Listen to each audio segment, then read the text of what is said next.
Thank you very much, Mr. Chairman. At this point, our committee has just begun to show America the evidence that we have gathered. There is much more to come, both in our hearings and in our report. But I'd like to take just a moment to put everything we've seen in context. We have already seen how President Trump falsely declared victory on November 3rd, 2020, how he and his team launched a fraudulent media campaign that persuaded tens of millions of Americans that the election was stolen from him. Donald Trump intentionally ran false ads on television and social media, featuring allegations that his advisors and his Justice Department repeatedly told him were untrue. We have also seen how Donald Trump launched a fraudulent fundraising campaign that raised hundreds of millions of dollars, again, based on those same false election fraud allegations.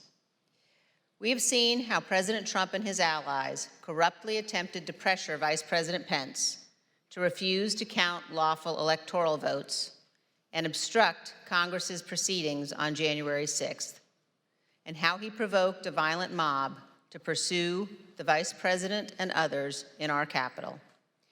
We have seen how the President oversaw and personally participated in an effort in multiple states to vilify, threaten, and pressure election officials, and to use false allegations to pressure state legislators to change the outcome of the election.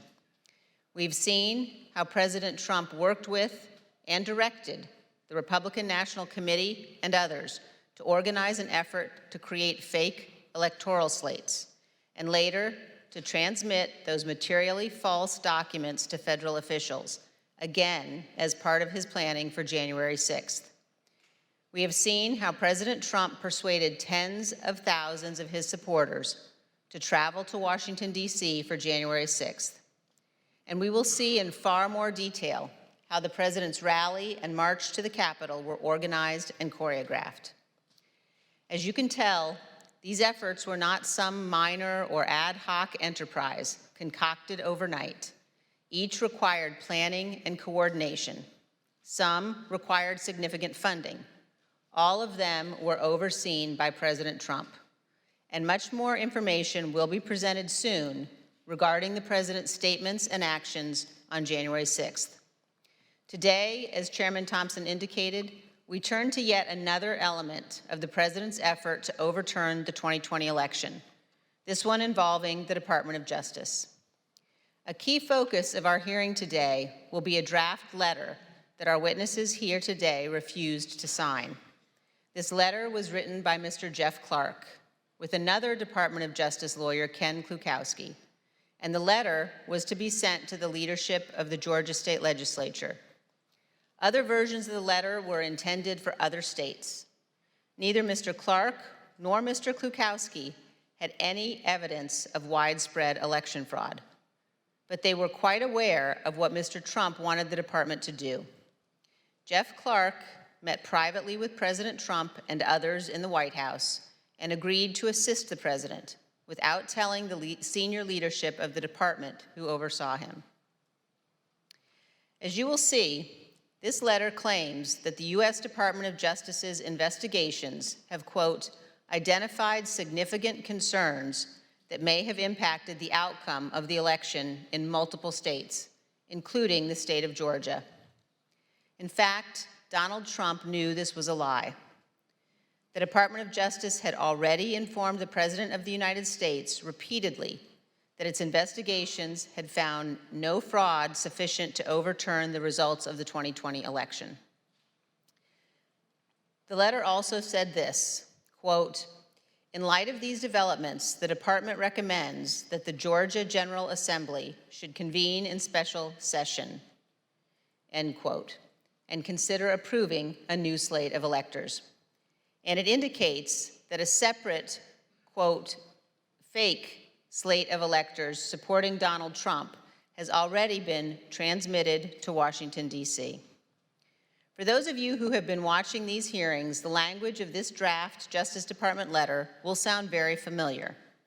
The text is similar to what we have seen from John Eastman and Rudy Giuliani, both of whom were coordinating with President Trump to overturn the 2020 election.